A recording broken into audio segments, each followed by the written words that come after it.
Labadiena, mėly kolegos. Labadiena, Audriau. Sveikas.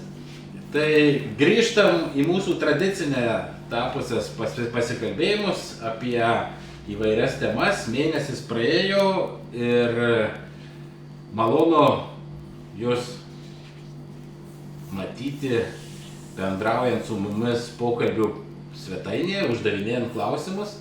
Primenam, kad mūsų transliacija yra tiesioginė, todėl transliacijos metu, kol mes aptarinėsim temą, galite siųsti mums klausimus ir transliacijos pokalbio dalyje, arba jeigu nenorite, kad būtumėt identifikuoti kažkieno, tai galite atsiųsti mums klausimą elektroniniu paštu info@švietimoprofsąjunga.lt. Taigi turime valandą ir apie ką kalbėsime. Na, turbūt pradėti reikia nuo to, ką profesinė sąjunga, Lietuvos švietimo ir mokslo profesinė sąjunga veikia kovo mėnesį, nes buvom sutikę vasario pabaigoje, praėjo mėnuo, ir turbūt reikėtų pradėti apie tai, ir turbūt pradėkim nuo ilgai laukto dalyko, kurio mes laukiam pusę metų turbūt. Tai yra Nacionalinės švietimo agentūros įvykdyto tyrimo, kuris buvo užsakytas, paprašytas vadovaujantis mūsų pasirašyta švietimo ir mokslo šakos kolektyvinė sutartim, kad išsiaiškinti, kaip yra įgyvendinamas mokytojo darbo apmokėjimo tvarka, ir kaip atrodo, kokia yra situacija su darbo apmokėjimo sistemomis. Ta prasme, tai, ką mes šnekėjom ministerijai, ne vienam jau ministrui pasakojom, kad yra įgyvendinimo problemų, tai prašėm, kad patikrintų, pasižiūrėtų ir įvertintų, ar tie mūsų nuogastavimai yra tikri ar tik menami. Taip, tai iš tiesų, tai, ką mes kalbėjom keletą metų, kad ne tik teisės aktai turi tam tikrų trūkumų, bet dar daugiau yra bėdų juos įgyvendinant, ir tai akivaizdžiai jau dabar rodo pačios Nacionalinės švietimo agentūros atlikta tyrimo rezultatai. Ir labai trumpai, kas buvo nustatyta, tai kalbant apie darbo apmokėjimo sistemą, buvo visų pirma pastebėta, kad daugelį tikrintų mokyklų buvo tikrinta virš 100 mokyklų. Ne, buvo 85. Taip, na, bet apimtis pakankama, kad galima būtų daryti išvadas, tai daugelį mokyklų tikrintų darbo apmokėjimo sistemos buvo nedetalizuotos, tai yra dažniausiai būdavo base copy iš darbo apmokėjimo įstatymo ir nepritaikytas konkrečiai mokyklai. Tai toksai vidaus teisės aktas, jisai negali atliepti to tikslo, dėl kurio jis yra minėjimas. Toliau, kas labai svarbu ir ką mes ne vieną kartą kalbėjom, kad darbo apmokėjimo sistemose nėra detalizuoti kriterijai, kaip ir už ką yra didinamas pareiginės algos koeficientas dėl veiklos sudėtingumo. Tai yra, tiesiog būdavo paliekamos žirklės įstatymė, sakykime, bendro ugdymo mokytojams nuo 1 iki 15, iki mokyklinio ugdymo mokytojams nuo 5 iki 10, ir didinimas, tie koeficientai, jeigu būdavo didinami, tai būdavo didinami pagal labai neaiškius kriterijus ir sukeldavo labai daug įvairiausių ginčių ir konfliktų. Toliau nebuvo detalizuota, kaip yra apmokamas pavadavimas, tai yra kiek, kaip ir kokiamis formomis yra apmokama už pavadavimą, ir nebuvo aiškių kriterijų, už ką yra mokamos premijos. Tai yra piniginės išmokos už pasiektus gerus darbo rezultatus, bet aiškių kriterijų nebuvo, ir tai be abejo keldavo mažiausiai nesmagumą mokytojams, nes jie nežinodavo, ar jie gavo tiek, kiek turėtų gauti, ar gavo mažiau, ar visi vienodai gavo ir panašiai. Tai tokie buvo trūkumai susijęs su darbo apmokėjimo sistemų trūkumais, o jeigu kalbant apie mokytojų apmokėjimo tvarką arba etatinį darbo apmokėjimo modelį, tai buvo 3 tokie esminiai dažniausiai pasitaikantis trūkumai, tai pradinių klasių mokytojams, kuriems etato struktūrai buvo 700 ir daugiau kontaktinių valandų, jiems nebuvo formuojamas etatas, nors teisės aktai tai numato griežtai. Toliau tai 10% patikrintų mokyklų buvo, 10% atvejų patikrintų. Panašius procentas atvejų buvo, kada mokytojas jau bendro ugdymo dalykus dėstantis mokytojas etate turėjo 888 kontaktinės valandas, bet neturėjo etato. Arba daugiau nei 800. Taip, 888 ir daugiau, ir neturėjo etato.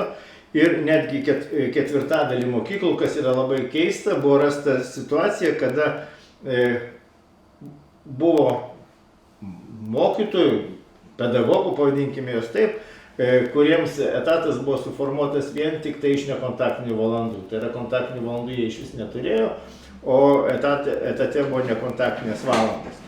Tai štai tokie rezultatai ir žiūrėdami šitos rezultatus, analizuodami šitos rezultatus, aišku, daugiau buvo įvairiausių trūkumų, mes teiksime pasiūlymus, kas numatyti yra šakos kolektyvinės sutartį, teiksime pasiūlymus dėl kolektyvinės sutarties atnaujinimo, toliau tobulinant tiek mokytojų darbo apmokėjimo, tiek mokyklų finansavimo tvarką.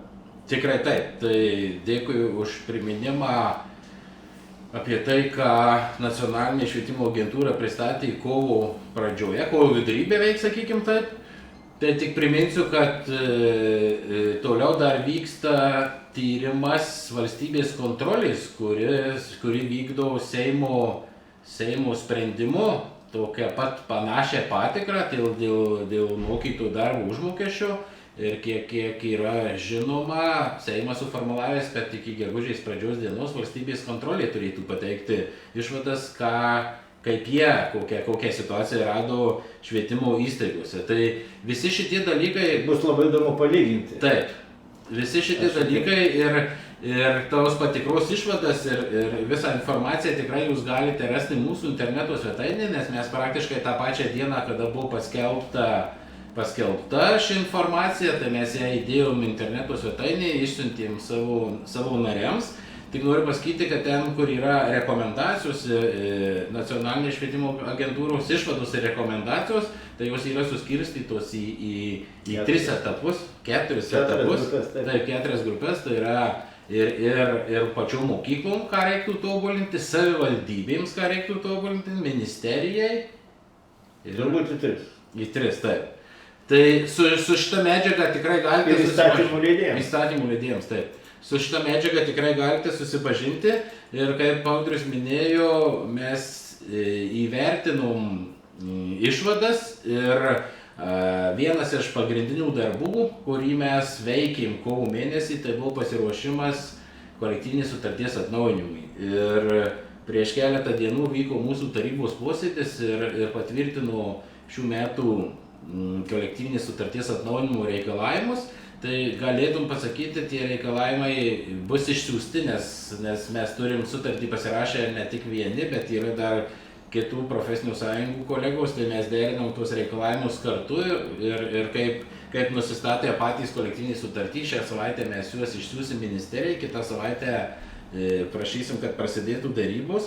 Ir pagrindiniai akcentai tai yra tai, kas pasirašyta spalio 6 dieną, tolimesnis įgyvendinimas, tai yra susitarimas, kad bus mokytojų atlyginimai didinami iki 28 metų. Taip, matytųsi perspektyva. Taip, matytųsi perspektyva. Antras dalykas, ką mes dirbom ir ne pirmi metai su ministerija ir vyriausybė įrodinėjom ir pavyko pagaliau įrodyti ir ministerija pritarė ir vyriausybė pritarė, kad yra pridaryta klaidų, tai yra bendro ugdymo planuose numatytas kontaktinių valandų skaičius nesutampa su mokymų lėšų metodikoje numatytų finansavimu. Tai dėl ko reikia iš karto pasakyti, susidarydavo, užprogramuotas buvo lėšų trūkumas. Būtent ir tie trūkumai, kurie, sakykime, pažeidimai rasti Nacionalinės švietimo agentūros patikros išvadose, kur tai galimai galėtų būti, galima teikti, kad ir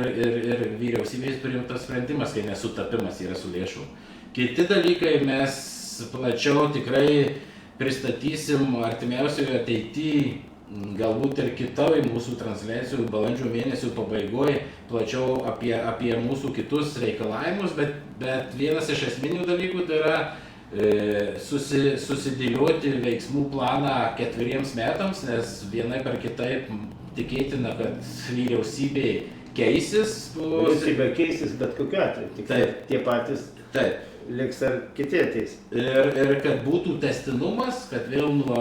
Čia kalbėjau apie darbo užmokestį. Darbo užmokestį ir ne tik darbo užmokestis, bet bendrai visi tai, ką mes turim, mokytojų etato struktūros pokyčiai, mokymo metodikos, lėšų keitimas, kad būtų tęstinumas, susitarti, kaip judėsim į priekį, nes atėjus naujo valdžiai nesinorėtų, kad vėl viskas vėl prasidėtų naujos reformos. Bet turbūt svarbiausias dalykas darbo užmokestis čia. Tikrai taip, bet vienaip ar kitaip tas darbo užmokestis ne tik kad vienas skaičius, bet jisai susijęs kompleksinis dalykas, taip ir etatų skaičius, ir etato struktūra, pamokų kiekis ir visi kiti dalykai.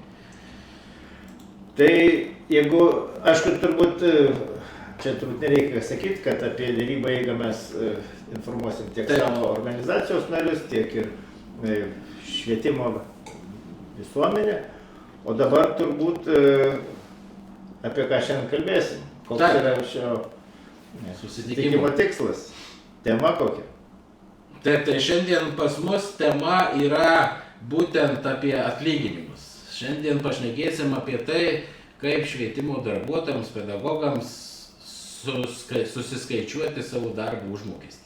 Na, atrodo, klausimas toks elementarus ir darbo pradžioje reikėtų šitą žinoti, bet iš tiesų susiduriam su situacija, kada ne visada aišku, kada neaišku tam tikri aspektai, kodėl tiek, o ne kitiek. Bet tačiau prieš pradėdami pagrindinę temą, aš tai siūlau grįžti prie praeito pokalbio temos. Mes kalbėjom apie tai, kad kaip mokytojai dirba moksleivių atostogų metu, palietėm mokytojų darbo grafikų klausimą ir kad šita tema yra aktuali ir reikalinga, parodė labai daug atsiliepimų, daug klausimų tiek transliacijos metu mes gavom, tiek po transliacijos daugybę reakcijų gavom ir norėdami, kad šita problema neliktų pilkoj zonai. Įsklaidyti tuos. Kokia jinai buvo ne vienerius metus, mes norim, kad būtų nepakankamai, o visiškai aišku tiek darbdaviam, tiek darbuotojam šitie dalykai ir galbūt aš tada trumpai tau leidus užfiksuosiu tuos taškus, sudėliosiu, kuriuos mes buvom palietę praeitą kartą. Na, visų pirma, tai kas susijęs su mokytojų darbo grafikais, tai pirmas dalykas, turbūt čia reikia aiškiai pasakyti visiems, kad visi darbuotojai dirbantis pagal darbo sutartis, taip pat ir mokytojai ir kiti pedagoginiai darbuotojai dirba pagal darbo grafikus, darbo grafikai turi būti. Toliau kitas dalykas, kad darbo grafikus sudaro darbdavys, darbo kodeksas numato, kad yra darbdavio pareiga ir patys darbuotojai darbo grafiko susidaryti negali, bet darbdavys šitos darbo grafikus sudarydamas turi konsultuoti su profesinė sąjunga. Vienokiu ar kitokiu būdu konsultacijos turi būti vykdomos. Toliau, kas labai, ką reiškia darbo grafikas, tai yra kaip... Čia aš manau, kad ir buvo vienas iš tokių neaiškumų, nes daug kas interpretuoja arba supranta, kad darbo grafikas tai yra tvarkaraštis, tai yra dar kažkas ir panašiai. Na, kaip sako mūsų teisininkai, populiariai kalbėdami, kad darbo grafikas yra laikas, kada darbuotojas yra darbdavio žinioje. Pavaldus arba darbdavio žinioje, kada jis vykdo darbinės funkcijas ir kada tas laikas, kada darbdavys gali jam teikti nurodymus ir panašiai dalykus. kas labai sukėlė šiek tiek tokios kontroversijos, kad kas turi būti tose darbo grafikuose. Tai išsklaidant visas interpretacijas, visus dūmus, reikia pasakyti, kad darbo grafike turi būti nurodyta darbo pradžia ir darbo pabaiga. Laikas, realiai valandas, tiek dirba nuo pirmadienį, tiek nuo tada iki tada, antradienį. Ir darbo grafike neturėtų būti nurodyta kokias funkcijas, kada, kur darbuotojai atlieka, nes mes ne vieną kartą esame matę patvirtintus darbo grafikus ar darbo grafikų projektus, kur buvo detalizuota, kada vyksta pamokos, kada darbuotojas ruošiasi pamokom, kada jisai ten tikrina mokinių darbus ir panašius dalykus. Šito tikrai neturi būti, nes nei vienos kitos profesijos darbo grafikuose šitokių dalykų nėra.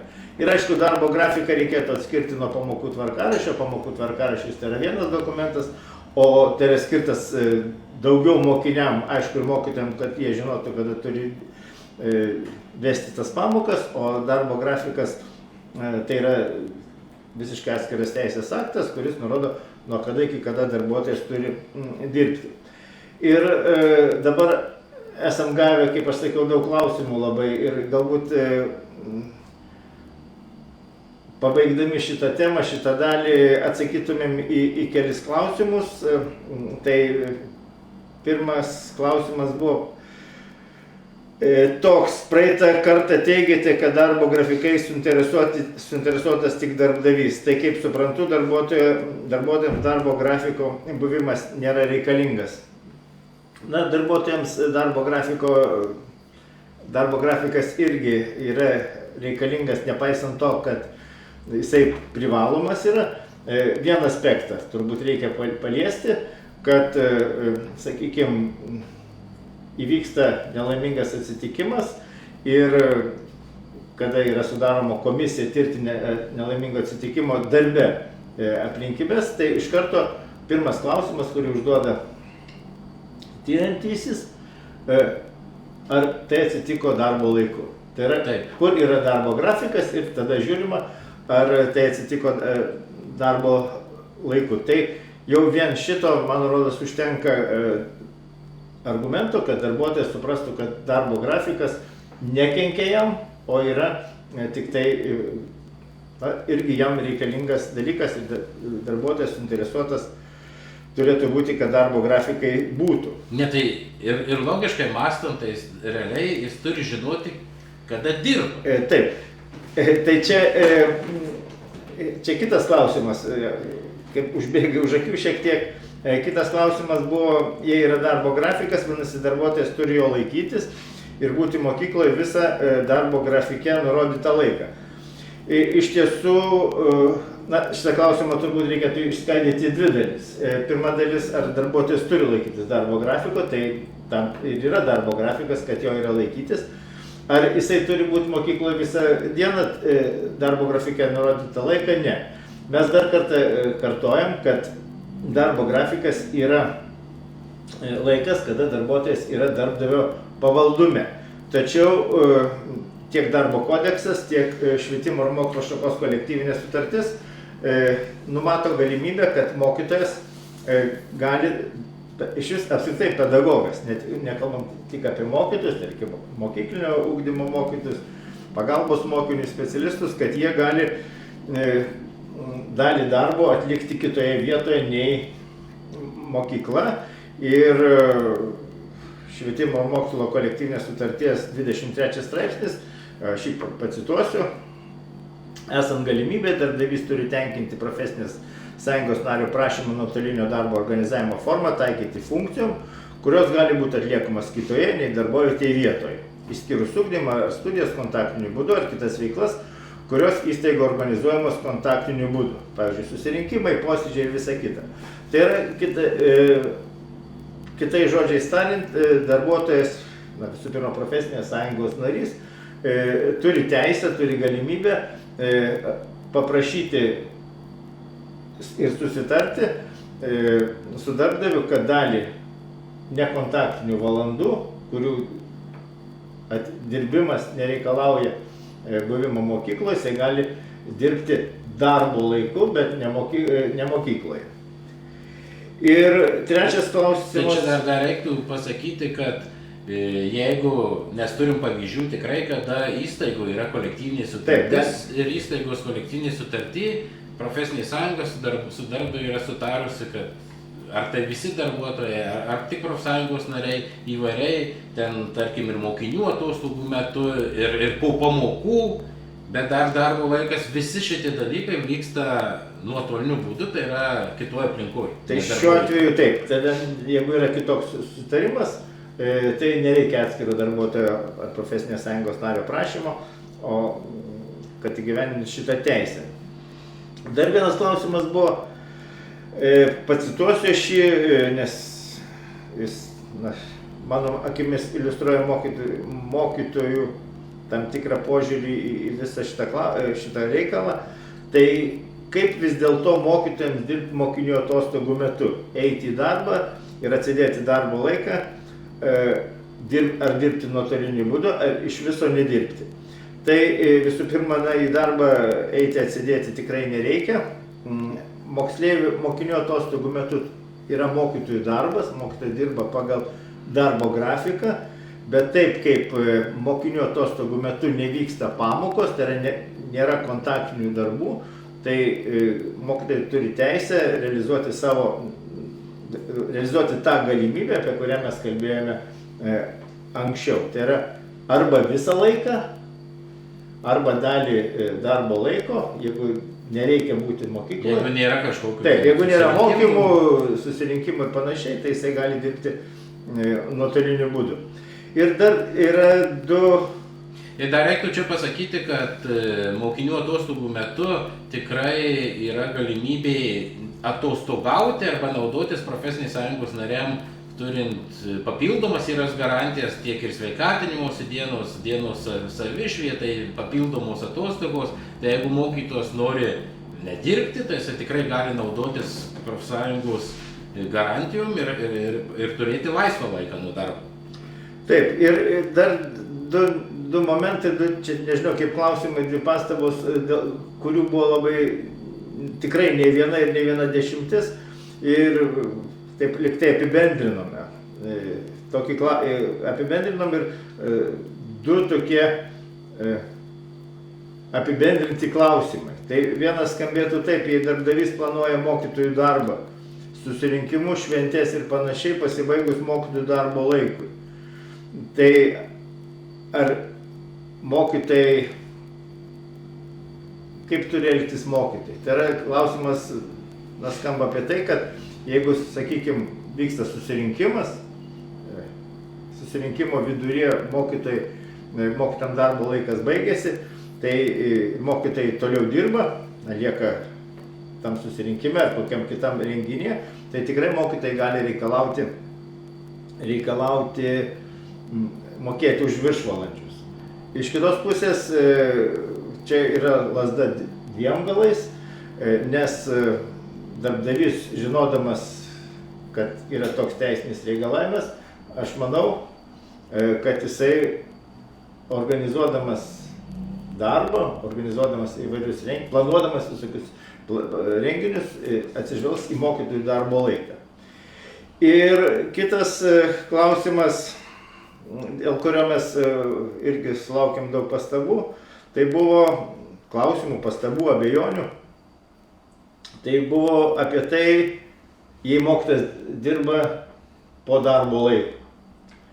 Po darbo laiko dėja taip atsitinka labai dažnai, atsitinka ir dėl to, kad apskritai mokytojai dalis nežino, kada jiems baigėsi darbas, nes nėra darbo grafikų, arba su jais jie nėra supažindinti, arba tiesiog dėl kitų priežasčių jie dirba po savo darbo laiko, tai tikrai nėra jokie viršvalandžiai, nes dirbti po darbo laiko darbdavys nenurodo, neduoda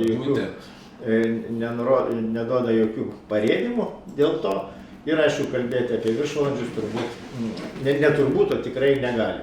Taip, jeigu būtų direktoriaus įsakymas, kad po darbo laiko, tai yra po darbo grafiką nurodytų valandų reikia padaryti tą ir tą, tada turi būti įsakymas, tada turi būti fiksuojama kaip viršvalandžiai ir tada turi būti numatomas apmokėjimas, kuris aišku gali būti ne tik piniginis išraiška, bet ir, tarkim, suteikimas laisvą dieną, tų pačių mokinių atostogų metu ir panašiai. Ir čia paskutinė mintis, kad aš manau, kad žinodami visus dalykus susijusius su darbo laiko reguliavimu, mokytojai irgi turbūt turėtų pradėti, aš manau, anksčiau ar vėliau, ypač naujai atėję į mokyklas mokytojai, planuoti savo laiką taip, kad visi darbai tilptų, daugiau mažiau tilptų darbo laiką ir nedirbti darbų, kurias dirbti reikia po darbo. Būtent, nes tai reikalauja ir darbo kodeksas, nes yra ir tokia formuluotė kaip poilsio laikas. Taip, ir aš manau, kad tai įgyvendinus mokytojai pasijus laimingesni ir turbūt kalbu apie mokytojos profesijos prestižą irgi sumažės, nes didžiausia turbūt priežastis, kodėl mokytojas nesijaučia dirbantis prestižinį darbą, yra todėl, kad jis jaučiasi nelaimingas. Arba persidirbęs. Taip, tai dėkui už tokią refleksiją iš praėjusių mūsų susitikimo ir tada judėkim į priekį prie šios dienos mūsų temos, tai yra kaip apskaičiuojamas ir iš ko susideda mokytojų atlyginimas. Tai dabar mes pabandysim jums parodyti skaidres ir trumpai pakomentuoti. Bet gal pradėti reikėtų nuo teisės akto, kuris... Tikrai taip, tai vat skaidriai teisės aktas ir bus parašyta, tai yra biudžetinių įstaigų darbuotojų darbo apmokėjimo ir komisijų narių atlygio už darbo įstatymas. Reiktų paminėti, kad jisai priimtas pernai metų gruodžio mėnesį, prieš tai buvo kitų pavadinimų įstatymas valstybių ir savivaldybių įstaigų darbuotojų darbo apmokėjimo ir komisijos narių už darbo apmokėjimo įstatymas. Tai pernai gruodžio mėnesį jis buvo priimtas naujai ir tame įstatyme praktiškai, jeigu taip galim pasakyti, liūto dalis įstatymų, tai yra antras visas priedas, praktiškai reglamentuoja darbo apmokėjimą pedagoginių darbuotojų. Tai yra du priedai, pirmas ir antras, tai kaip sakiau, antram priedė yra reglamentavimas pedagoginių darbuotojų darbo apmokėjimas. Ir prieš pradedant diskusijas reiktų pasakyti, kad apsiskaičiuoti, tai yra susiskaičiuoti, koks mokytojo, koks kiekvieno darbuotojo, pedagoginių darbuotojų darbo užmokestis yra labai paprasta. Yra paprasta formulė, kurią jūs dabar matote, tai parašėme čia tokiais trumpiniais BMA padaugyta iš COEF ir padaugyta iš ET. Formulė mėlynam fone tikrai jūs puikiai matot. Ir ką tai reiškia? BMA tai yra bazinis dydis, bazinė mėnesinė alga, kuri nuo šių metų sausio 1 yra 1785,40 €. Prieš tai buvo... Jinai yra tvirtinama įstatymu. Taip, jinai patvirtinta yra įstatymu. Prieš tai pernai buvo jinai 186 €, bet pernai metais gegužės mėnesį buvo pakeistas įstatymas ir patvirtinta įstatymu bazinė mėnesinė alga 178,540. Toliau antras daugiklis formulė tai yra koeficientas. Koeficientas tai yra pareiginės algos koeficientas nustatytas minėtam įstatyme antram priede. 1 ir 7 skyriuose, nuo 1 iki 7. Ir čia vėliau kitose skaidrėse mes pamatysim, kad tie koeficientai yra koeficientų matrica ir kaip ten viskas išdėstyta. Ir trečias dauginamasis tai yra etatas arba pareigybės dydis. Tai kaip mes suprantam, jeigu dirba pilnu krūviu, sakykime, vienu etatu arba 1512 valandų per metus bendro ugdymo mokytojo arba 36 valandas iki mokyklinis prieš mokyklinis, tai yra vienas etatas. Jeigu dirba mažesniu krūviu, tai tas etato dalis automatiškai jisai būna mažesnis negu vienetas, jeigu daugiau iš etatų didesnis už vienetą. Taip pat jeigu atkreipia dėmesį, prie koeficientų yra raudona žvaigždutė, tai yra pastaba. pastaba tam, kad atkreiptume dėmesį, nes įstatyme numatyti koeficientų matricą, bet tie koeficientai pagal tą patį įstatymą gali būti, ne tik, kad gali būti, bet privalomai didinami tam tikrų procentų dydis nustatomas darbo apmokėjimo sistemoje, ką prieš tai jau pradžioje kalbėjom, kad NŠA atliktųjų patikroje daugeliu atveju tai yra prastai reglamentuota.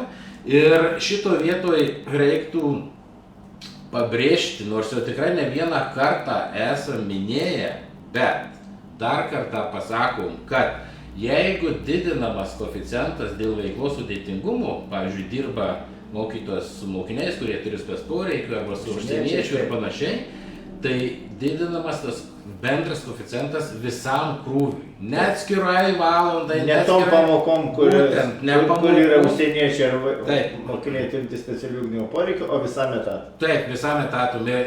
Ir tikrai mes esam gavę ir pamastymų ir iš vadovų, ir iš kitų specialistų pasakoma, kad nėra kur reglamentuota, bet aiškiai tai reglamentuota biudžetinių įstaigų darbuotojų darbo apmokėjimo įstatyme. Ir dar tada, jeigu kažkurioje mokykloje ar įstaigoje mokytojui nustatomas koeficientas ir vadovas paklaustų, pasakytų, argumentuok, kodėl aš turiu mokėti už visą krūvį, o ne tik vieną valandą, tai jūs vadovo irgi paklauskit, kodėl jums meras, kai nustato veiklos sudėtingumą, jums nustato visam krūviui, o ne, sakykime, pirmadieniui 2 valandom. Realiai įstatymas galioja arba jo vienai kažkuriai funkcijai. Visiems galioja vienodai. Jeigu yra didinamas koeficientas, tai jis didinamas dėl visam krūviui. Tada, jeigu pažiūrėtum antrą skaidrę, tai čia yra formulė panašiai į pirmą, ir čia mes kalbam ne apie pedagoginius darbuotojus, o apie kitus darbuotojus dirbančius švietimo įstaigose. Tai mes, kaip sakom, ne pedagoginiai darbuotojai, tai čia kaip pavyzdžiui sekretoriatas, ten sekretoriais, bibliotekininkai, visas techninis personalas, taip. Tai jų apsiskaičiuoti atlyginimą taip pat nėra sudėtinga, praktiškai formuliai ta pati kaip ir pedagoginių darbuotojų. Baziniai mėnesiniai alga dauginasi iš pareiginės algos koeficiento, dauginama iš pareigybės dydžio, ir čia skiriasi tas, kad dar pridedama kintama dalis. Nors pasikeitus įstatymų nuo šių metų sausio 1, vėlgi girdim daug kur interpretacijų, kad kintamos dalies nėra, nebeliko ir panašiai. Akcentuoti reikia vieną dalyką, kad kintama dalis šiemet yra dar privaloma, ir tai numatyta įstatyme, nes pagal tai, kaip yra įvertinamas darbuotojas už 23 metus, taip, tai kintama dalis yra skiriama. Ir jeigu darbo apmokėjimo sistemoje, vėlgi pasikartosim, ką mes kalbėjom prieš 2 mėnesius, nebus nustatoma kintama dalis jau kitais metais, nes tai turėtų būti nustatyta darbo apmokėjimo sistemoje, tai tik tai reiktų pasakyti, kad kitais metais šių visų darbuotojų pareiginė alga negalės būti mažesnė be kintamos dalis, kaip šiemet yra kintama dalis ir pareiginė alga. Tai turbūt dar kartą pakartosim, kad dėl kintamosios dalies buvimo ar nebuvimo nuo 2024 metų jau čia apsisprendžia įstaiga savo darbo apmokėjimo sistemą. Nuo 25. Taip, nuo 25 metų, taip, jeigu darbo apmokėjimo sistemoje bus įrašyta, kad kintama dalis yra, tai ir toliau kintama dalis bus. Tik tai ten skaičiai kita formuluoti. Toliau, trečia skaidrė, tai apie tai, ką mes kalbėjom, apie atlyginimų pareiginės algos koeficientų matricą. Taip, antras priedas, kaip ir sakiau, ten sudaro didelę liūto dalį pačio įstatymo, ir ten yra daug lentelių, 7 skyriai, kiekvienam skyriui po atskirą lentelę, bet kadangi jau nuo 2021 metų pagal mūsų susitartą šakos kolektyvinę sutartį, praktiškai visų pedagoginių darbuotojų pareiginės algos koeficientai ir atlyginimai yra suvienodinti.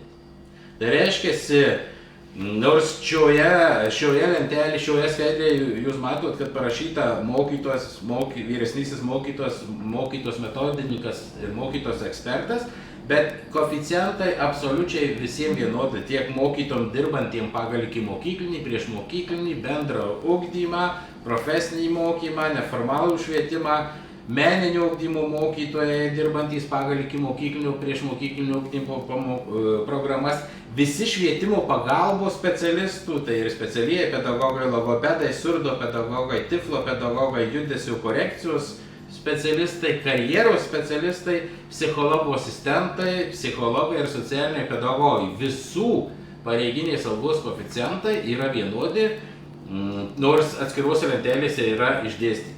Ir šitoj matricoje matot, kad yra sudėliota lentelė pagal stažą, tai yra koeficientai didėja atsižvelgiant į pedagoginio darbuotojo darbo stažą ir lygiai taip pat, žiūrint žemyn lentelės, tai yra pagal kvalifikacinę kategoriją. Tada, kada apsiginama kvalifikacinė kategorija, automatiškai padidėja ir pareiginės algos koeficientas. Ir čia turbūt reikėtų, nežinau, pasigirti galbūt ar paminėti, kad kitų darbuotojų, nustatant kitų darbuotojų pareiginės algos koeficientas į stažą jau nebėra atsižvelgiama. Taip, tai mes šitą... O mokytojams yra išlikęs ir ne tik išlikęs, bet ir prieš kelis metus buvo dar labiau detalizuotas, tai yra įvedant papildomas stažo laiptus, kurių ilgą laiką reikalavo mokytojai, nes mokytojais dirba labai didelį stažą, didelį arba labai didelį stažą turintis darbuotojai. Tai čia galim pasakyti, kad nuo 2017 metų, kai mes pasirašėm pirmą kartą kolektyvinę sutartį, tai realiai kiekvienais metais derybų procesų metu tas rezultatas tai, ką mes turime. Nes jeigu prisiminus šiek tiek, tai kažkada buvo ir atlyginimų mokytojų skirtumai, bendro ugdymo mokytojų atlyginimai vieni, ikimokyklinio kiti, švietimo pagalbos specialistų irgi ten buvo visko, ko tik tai galim surasti. Tai derybų metu susitarta taip, kad visų pedagoginių darbuotojų atlyginimai yra vienodi. Tai turbūt galėtumėm spėti, jeigu nebūtų kolektyvinės sutarties keičiant įstatymą, būtų išnykę.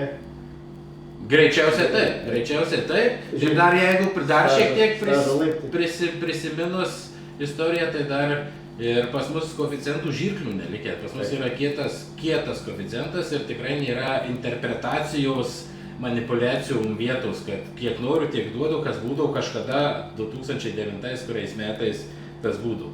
Tai prie koeficientų reiktų pasakyti, kad vienai pareigybė vieniems specialistams, tai yra psichologams, pareiginės algos koeficientas privalomai didinamas 20%.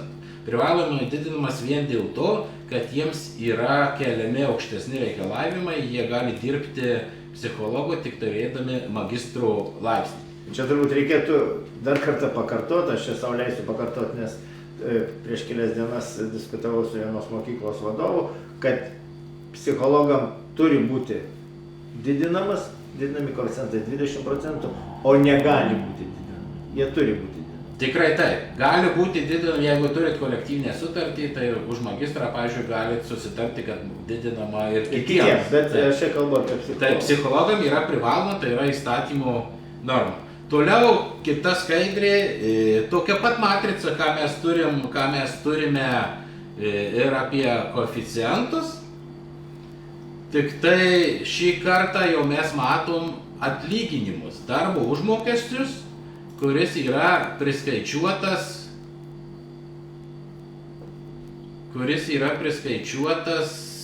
pagal tą formulę, kurią rodėm prieš tai. Tai yra atlyginimai dirbantiems vienu etatu. Ir čia yra be jokių priedų, be padidėjimo už veiklos sudėtingumą, be premijų, be nieko. Tai yra, jeigu pedagoginis darbuotojas, nesvarbu, koks pedagoginis darbuotojas dirba vienu etatu, jo atlyginimas pagal jo darbo stažą, pagal jo kvalifikacinę kategoriją svyruoja nuo 1659 eurų iki 2330 eurų. Tai yra įstatymas įsigaliojęs nuo sausio 1 dienos ir čia yra pagal tai, kaip yra susitarta kolektyvinė sutartį, 10% didesni atlyginimai negu buvo praeitais metais. Čia turbūt reikia sakyti, čia yra priskaičiuoti prieš mokesčius. Taip, čia yra bruto, tai yra prieš mokesčius, bet už etatą be jokių veiklos sudėtingumų. Kita skaidrė tai yra jau paskaičiuota kiek preliminariai, nes čia va šito vietoje tikrai negalima įrašyti tiksliai, kiek kiekvieno darbuotojų, pedagoginio darbuotojų atlyginimas į rankas, jeigu taip galim sakyti, vien dėl to, kad preliminariai galim paskaičiuoti, bet gali būti nukrypimų, nes čia priklauso nuo to, ar taikomas NPD, kokios išskaitos iš darbuotojų, ar taikomas NPD, ar ten, pavyzdžiui, naudojasi pensijų kaupimo fondos, pirma, antra pakopa, trečia pakopa, gal dar yra kažkokių kitokių įskaitų, tai čia priklausomai nuo to gali šiek tiek svyruoti tie atlyginimai. Sekančioje skaidrėje mes galime matyti, kokie koeficientai bus nuo rugsėjo 1 dienos. Tai skaičiai yra tokie, nes čia įstatymas yra priimtas gruodžio mėnesį ir jisai galiojantis. Tai vėlgi koeficientai didesni negu buvo sausio 1 dienai 10%. Toliau skaidriai matosi atlyginimai, kokie bus vėl už etatą priskaičiuotas darbo užmokestis nuo rugsėjo 1 dienos. Ir dar vienoje skaidrėje sekančioje matyti atlyginimai, kurie bus, jeigu galim sakyti, tas pats į rankas jau atskaičius mokesčius, bet vėlgi jie gali būti skirtingi priklausomai nuo kiekvieno pedagoginio darbuotojo išskaitų, NPD ir panašiai. Ir čia turbūt reikėtų dar kartą pakartoti, kokiam pedagogam yra taikomi ir bus taikomi šitie atlyginimai, kad yra tiek iki mokyklinio ugdymo mokytojams, tiek bendro ugdymo mokytojams, tiek pagalbos, neformalio ugdymo mokytojams. Profesinio mokymo, visiems švietimo pagalbos pasiūlysim, absoliučiai visiems, nes, kaip pasikartojam, pagal mūsų susitarimus visų pedagoginių darbuotojų koeficientai atlyginimai yra vienodi ir jau kai didėja, tai jie didėja vienodai.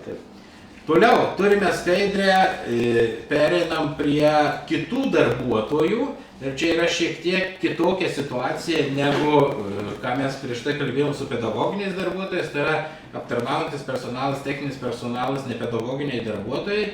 Jų situacija, jeigu su pedagoginiais darbuotojais praktiškai pasikeitus įstatymui niekas praktiškai nesikeitė, tik tai koeficientai padidėjo pareiginės algos, o ta visa dalis įstatymų liko ta pati, tai su kitais darbuotojais švietimo įstaigose situacija pasikeitė ir pasikeitė gana stipriai.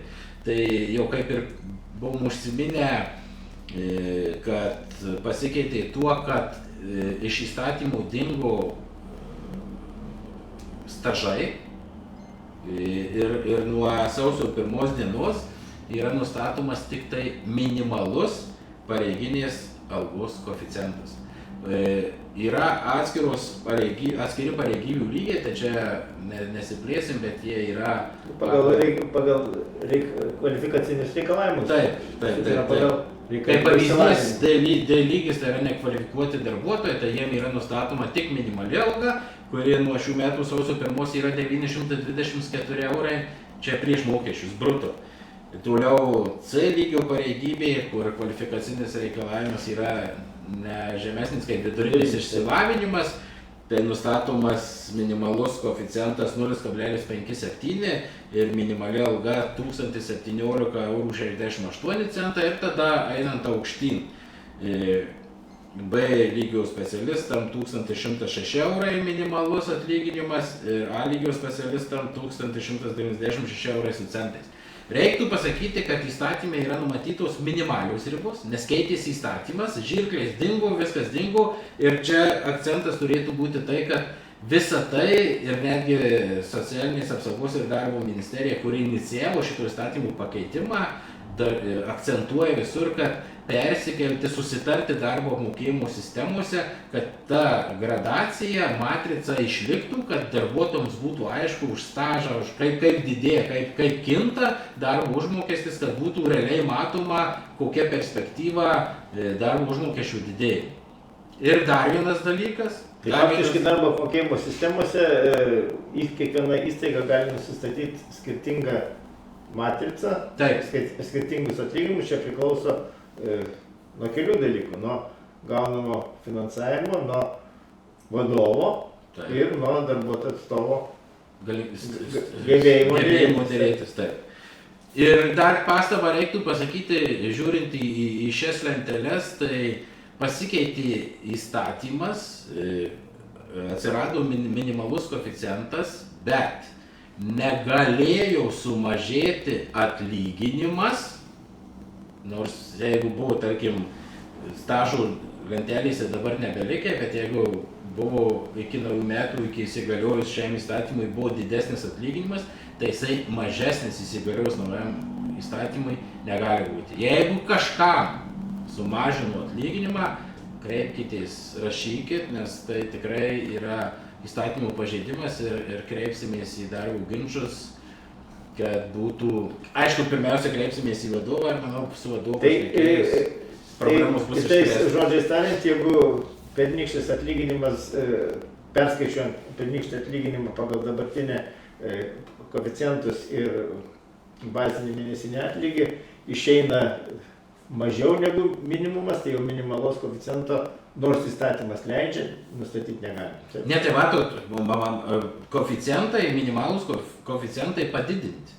Čia kaip buvo indeksacija. Ne, tai aš kalbu, jeigu atsitinka taip, kad minimalus koeficientas nustato mažesnį atlyginimą negu buvo gauta pernai, tai minimalaus koeficiento, nors įstatymas ir leidžia nustatyti. Ne, tai tam ir yra darbo apmokėjimo sistemų ir darbo apmokėjimo sistemui turi būti. Bet net jeigu darbo apmokėjimo sistemai to nėra. Privalo būti, nes realiai atlyginimas. Dėl kiekvieno darbuotojo turbūt gali, kai kurie darbuotojai gali skirtingą atlyginimą gauti. Tai taip, bet kaip buvo pernai galiuojant senai įstatymų redakcija, lygiai taip pat buvo atlyginimų žirklės, tai tas viskas ir turi darbo apmokėjimo sistemų ir atsirasti, nes kaip vadovas, kaip nustatys atlyginimą. Jis nustatydavo atlyginimą žirklių ribose ir... Bet ribos tai buvo. Bet ribos pakankamai didelės. Nu, bet jos buvo. Buvo. Taip, tai skaidrės, mes šitas skaidrės tikrai po transliacijos išsiųsim visiems mūsų organizacijų, pirminių organizacijų pirmininkams. Ten informacijos tikrai bus dar daugiau. Bet aš dar norėčiau grįžti prie šitos darbo apmokėjimo sistemos nepedagoginiam darbuotojam. Tai čia, kada įvedinėjant etatinį darbo apmokėjimą buvo labai daug tokių nuogąstavimų, kad nauja darbo apmokėjimo sistema leidžia suteikia darbdaviui be galo, be krašto didelės galimybės manipuliuoti mokytojų darbo užmokesčių. Tai neneigsim, kad vadovas turi galės nustatinėti mokytojų kitų pedagogų darbo užmokesčių, bet naujovė kitiems darbuotojams atsiradusi nuo sausio 1, tai iš tiesų realiai sudaro vadovui iki pat dangaus galimybės. Tikrai taip, nes įstatyme atsiradusios tik tai minimalios ribos koeficientų, šiaip pagal nutylėjimą maksimali riba negali būti didesnė negu pačio vadovo. Tai šito vietoje tai tikrai dėl to ir mes kiekvieną kartą primenam ir skatinam. Dėrėkitės, susitarkit ir fiksuokit darbo apmokėjimo sistemas jūsų įstaigų, manau, Visų pirma, turi turėti reikalingą profesinę sąjungą, kuri turi galios, dėrybinių galių ir kompetencijos. Tai be šito. Taip, tai toliau trumpai, tai mes čia dabar pašnekėjom apie pareiginę algą, šiek tiek apie jos padidėjimą dėl veiklos sudėtingumo, bet darbo užmokestį dar sudaro ir kiti dalykai. Kiti dalykai tokie kaip priemokos, nes gali būti skiriamos priemokos, gali būti skiriamos piniginės išmokos, Anksčiau, kai būdavo senų įstatymų redakcijų, buvo premijos, dabar jau tokio žodžio terminų įstatymė atsisakyta, bet vėl visi šitie dalykai turi būti, vėlgi, tai ką rašė NŠA savo išvadose, kad turi būti reglamentuota, aiškiai nustatyta kriterijai, už ką, kiek ir kaip. Tai trumpai savo pristatymą baigiu ir tada... Tai aš iš karto, gaudamas tave už liežuvio, nes paminėjai priemokas ir viena iš priemokų yra už pavadavimą. Tikrai taip. Tai yra klausimas, ar gali už pavaduotas pamokas mokėti 30% algos, ar privalo apmokėti 100%. Gal truputį detalizuokime, kaip bent profesinė sąjunga mato po konsultacijų tiek su NŠA, tiek su darbo inspekcija, kaip turėtų būti apmokamas pavadavimas, ypač mokytojų pavadavimas.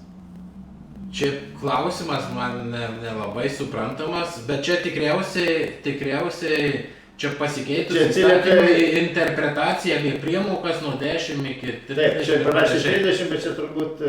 Tai paprastas dalykas, tai ką mes ir šnekėjom, taip... Gal įžanga tokia padaryti, kad dabar pasikeitis įstatymas numato, kad už pavadavimą galima mokėti nuo 10 iki 80%. Tai yra priemoka, negali būti mažesnė negu 10% ir didesnė negu 100%.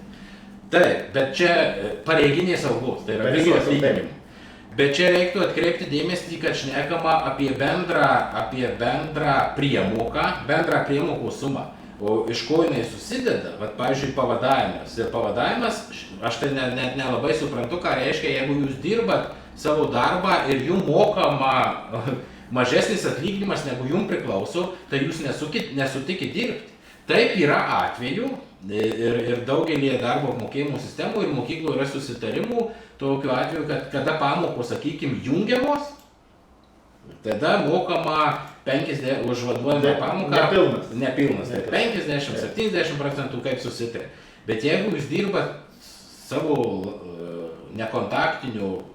Jeigu dirbat papildomai dirbat tą patį darbą, už kurį gaunat atlyginimą, jums turi būti mokėta taip 100%. Nes jeigu jums moka kitaip, bet kokiu atveju visos priemokos, papildomi visi darbai skiriami su darbuotojų sutikimu. Tai jūs prieš sutikdami dirbti papildomą darbą ar pasiklauskit, kokį jums atlyginimą mokės.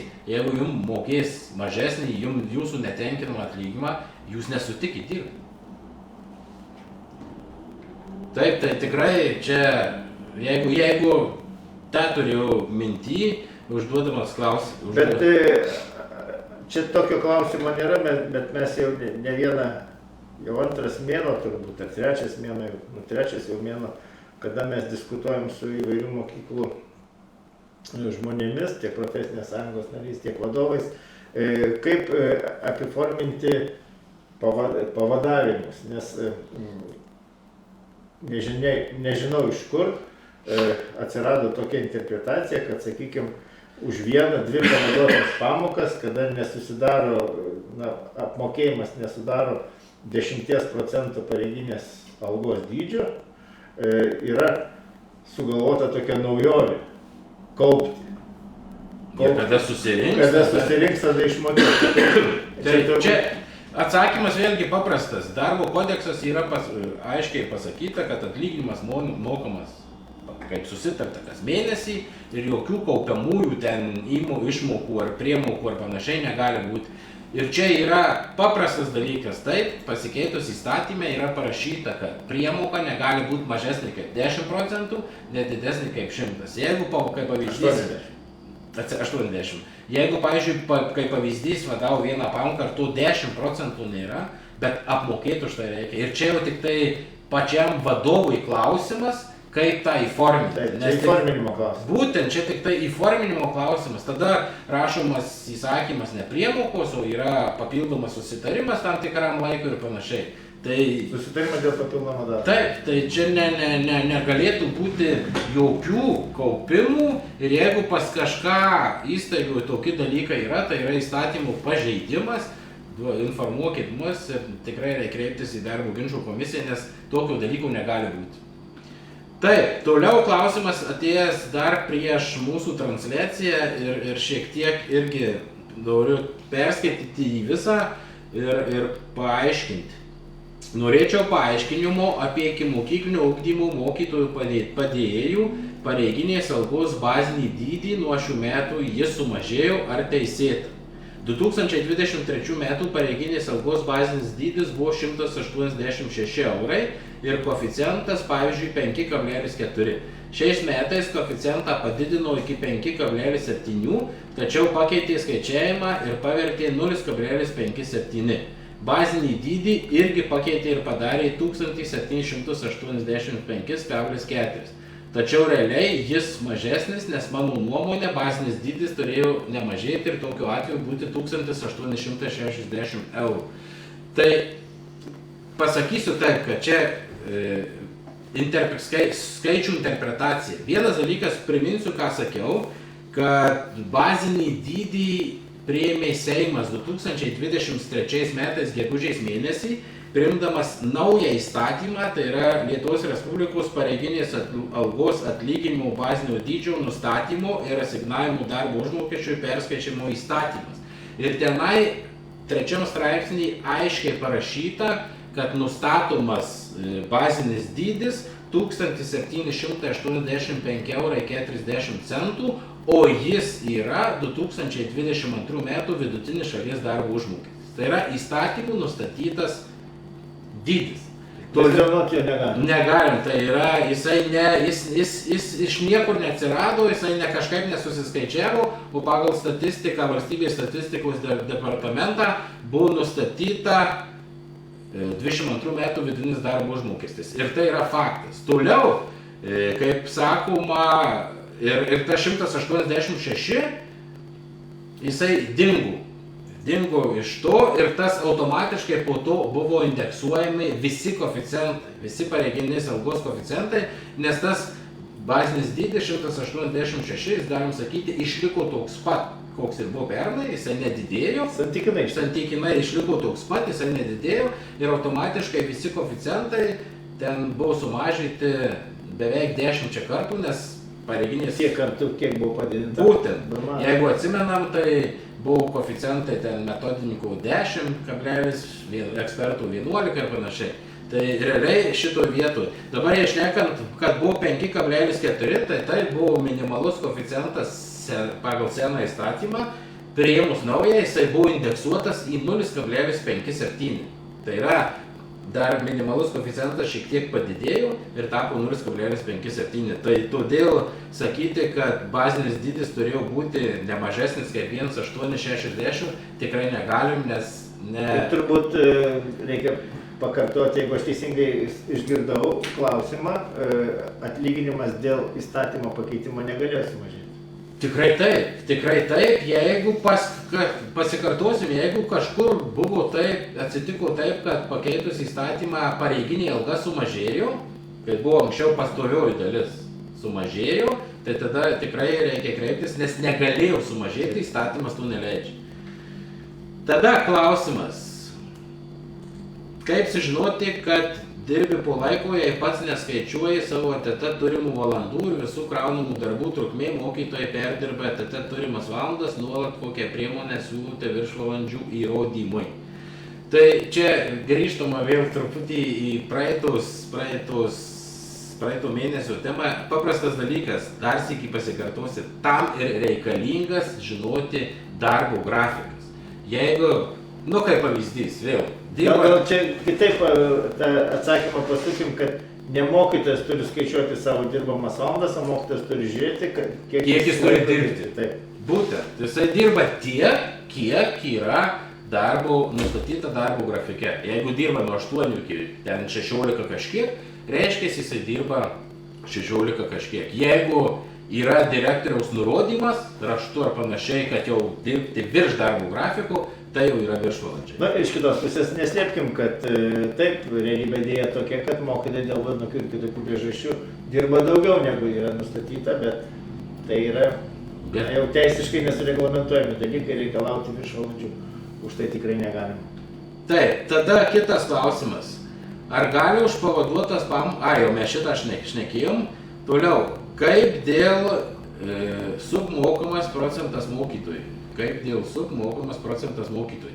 Tai pasikartosim, yra įstatyme, jeigu šnekam apie bendro ugdymo mokytojus, yra įstatyme ribos nuo 1 iki 15%, yra nurodyti kriterijai, pagal kuriuos privalomai turi būti skiriamas tas didinamas procentas, darbo apmokėjimo sistemoje. Yra kriterijus, kad mokantiems mokinius turinčius specialių ugdymo poreikių, o kriterijus detalizuojančius 1, 2, 3, visą tą diferenciaciją jau turi nustatyti darbo apmokėjimo sistemą. Ir pasikartosim, jeigu didinamas, tai didinamas visam krūviui, o ne atskirai valandai. Taip, aptarnaujančio C pareigybės darbuotojas dirba 30 metų, negali padidinti. Na čia turbūt klausimas toks retorinis, ar peržengus turbūt 30 metų darbo stažą gali ar negali padidinti.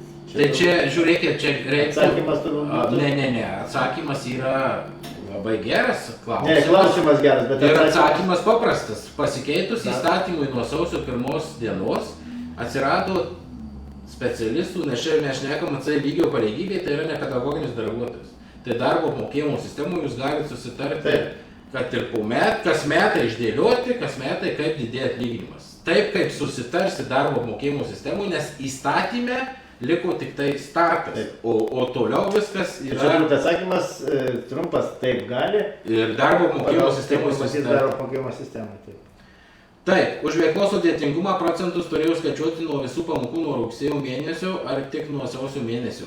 Pasikartosim, visą laiką, kai buvo priimtas įstatymas dar 2017 metais, ar 18,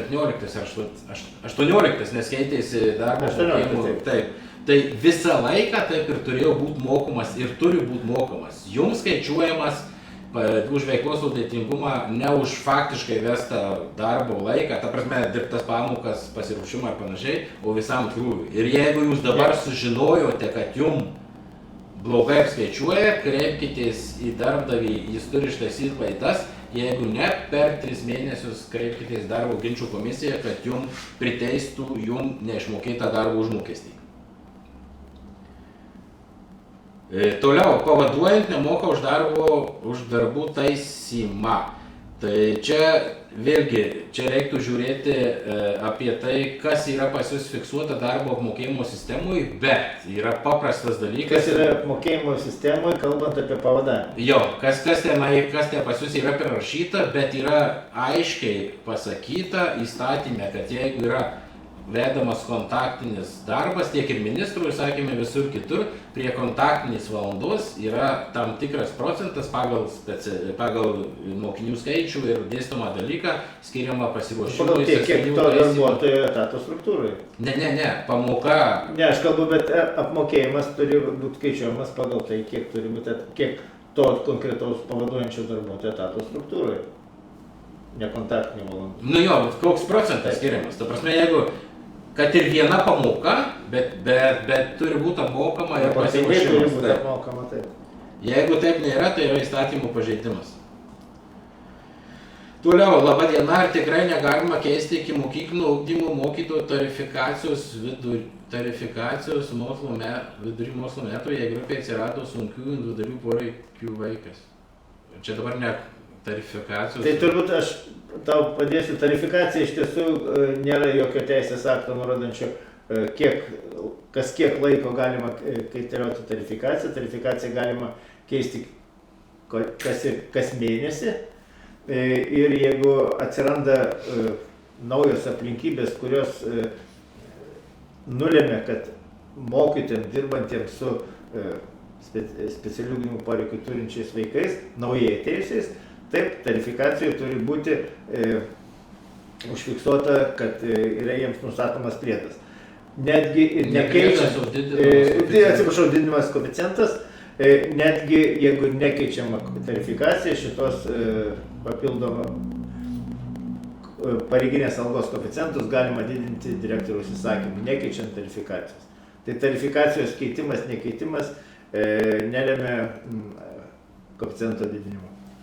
Taip, tada kitas klausimas, irgi tuo meninio ugdymo mokytojų dirbančio su visais įstaigoje esančiais su vaikais. Įstatymė yra numatyta, pasikartosiu, visiems pedagogams, nesvarbu, ar mokytojas, ar bendro ugdymo, ar iki mokyklos.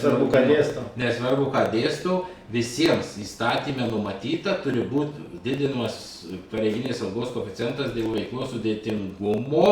Ir galiu pasakyti, čia tiksliau tuo atsidarom ir pasakau, meninio ugdymo mokytojams, tai yra 2 priedo, 2 skyriaus ir čia 13 punktas ir ten yra išdėstyta dėl meninio ugdymo mokytojams. Toliau, klausimas. Esu iki mokyklinio ugdymo mokytojo, dirbu per 2 grupės, vienoje grupėje yra didelių sutrikimų vaikų, tai 10% moka, o kai dirbu kitoje grupėje yra kitataučių, tai 5% moka. Ar čia yra teisingas apskaičiavimas?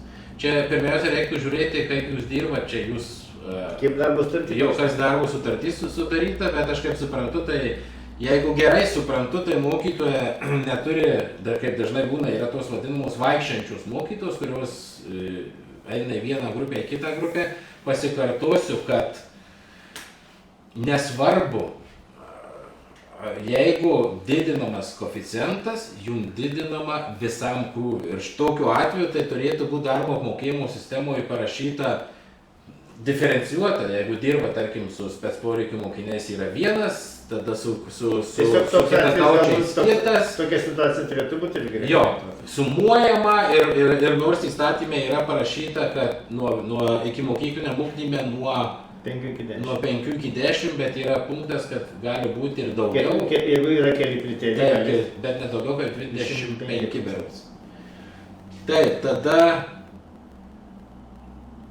7 mūsų sąraše klausimas. Gal atsakom dar klausimą, kaip dėl apmokėjimo, kaip pasibaigė ugdymo procesas ir organizuojamas vasaros stovyklos. Administracija teigia, kad privalome dirbti, nes mokytojams neatostogos.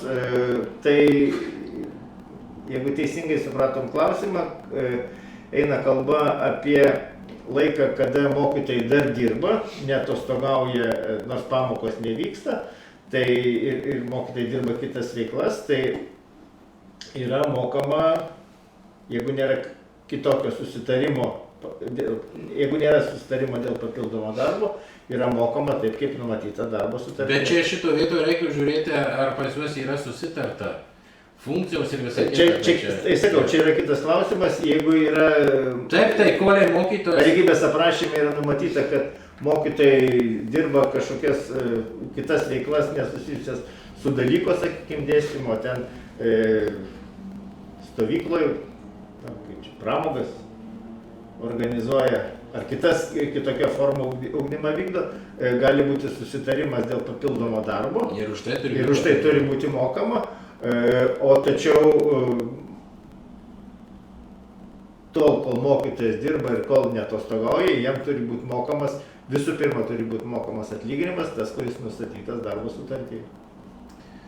Taip, klausimas.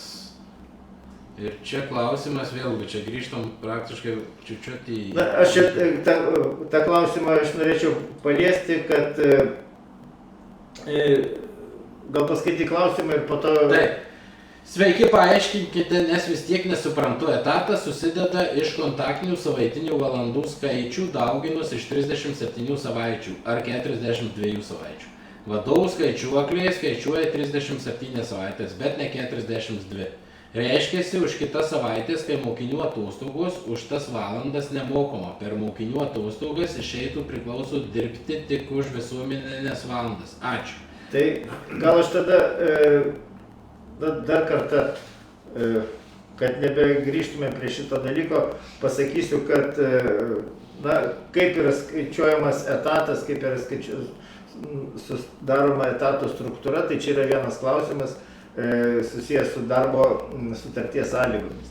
Tačiau, kada eina kalba apie apmokėjimą, apmokėjimas mokytojui, dirbančiam pagal darbo grafiką mokytojui, ir nesvarbu, ar tas darbo grafikas, ar kalbama apie ugdymo procesą, ar kalbama apie moksleivių atostogų metą, mokytojai dirba pagal darbo grafikus ir jiems atlyginimas yra mokamas, toks yra nustatytas darbo sutartis. Taip. Turbūt čia šitaip, o į tas, giliamintiškus skaičiavimus, kas iš ko daugina, tai čia visiškai kitas klausimas, galbūt. Kalbant apie etato struktūros tobulimą, galbūt iš to klausimo galima. Ir ateities temos jaučiu, kad nes kai pradėsim darybas, tai man atrodo, kad liesim šitus klausimus. Ir dabar reiktų patikslinti, nes viena kolegė tikriausiai gal netiksliai atsakėm dėl to iki mokyklinio ugdymo, kur dirba per 2 grupės ir vienoje grupėje yra 10%, kitoje grupėje yra 5%. Pasikartosim, jeigu jūs dirbat, jūsų yra viena darbo sutartis, jūs dirbate vienu etatu. Ir nesvarbu, kurioje grupėje, vienoje grupėje ar kitoje grupėje, jum pareiginės algos koeficientas turi būti didinamas visam krūviui, neišskiriant, kad jūs 5 valandas ten, sakykime, 2 dienas dirbat ir vienoje grupėje gaunat padidintą 5%, kitoje 10%. Turi būti sumuojama arba dar kaip ten susitarta pas jūs darbo apmokėjimo sistemoje, visam krūviui mokamas vienodas. Na čia turbūt, kad mes dabar turbūt nespėliokim, jeigu... Tai yra dar vienas klausimas, noriu atsakyti. Bet aš pabaigsiu dėl šito klausimo, nespėliokim kaip yra. Jeigu tai yra mūsų profesinės sąjungos narė, tai tikrai kreipkitės į mūsų organizacinę turbūt. Elektroniniu paštu parašykite info@švietimo laišką, net jeigu jūs ir nesat profesinės sąjungos narė, mes jums padėsim susigaudyti šitoj kebeknėje. Ir paskutinis klausimas, jeigu D pareigybės darbuotojas turi kvalifikaciją, ar gali padidinti koeficientą? Paprastas atsakymas, D pareigybė nėra koeficientų, D pareigybė yra nekvalifikuotas darbas ir jam nustatoma minimali alga. Nėra jokių koeficientų. Nes jei užimti kvalifikacinių reikalavimų... Būtent, nesvarbu, kad ir magistras ar su daktaro laipsniu, jeigu dirba D pareigybė, jam nustatoma yra mokama minimali alga. Tai baigiam, kolega, šiandien mūsų diskusiją. Šiaip man kažkodėl širdį tokia uždama, kad mes prie šito klausimo grįšim, prie šitų klausimų vienaip ar kitaip grįšim, bet šiandien turbūt baigiam. Taip, tikrai klausimų daug ir pirmiausiai smagu, kad stebite mus ir reaguojate, užduodate klausimus. Kad kritikuojate, jeigu galbūt kažką mes ne taip pasakėm. Abejojate. Būtent ir džiugu, jeigu mūsų tos transliacijos kiekvieną mėnesį, kur išeinam į eterį, jums padeda. Tai primenu, kad tai skaidrės, kurias šiandien rodėm transliacijos metu, dar jų bus ir daugiau, tai po transliacijos šiandien arba rytoj tikrai mes išsiųsim visiems mūsų organizacijų pirmininkams.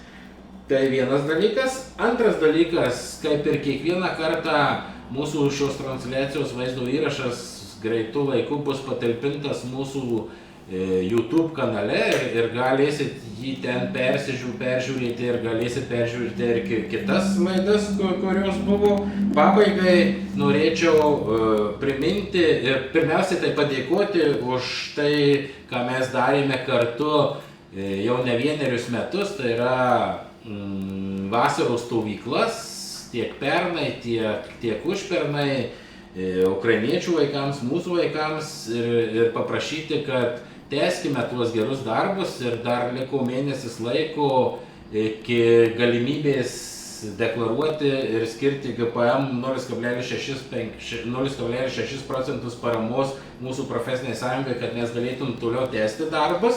Ir tuo pačiu antras parašymas skirti paramą mūsų mokymų centrui, Nacionaliniai švietimo ir mokslo asociacijai.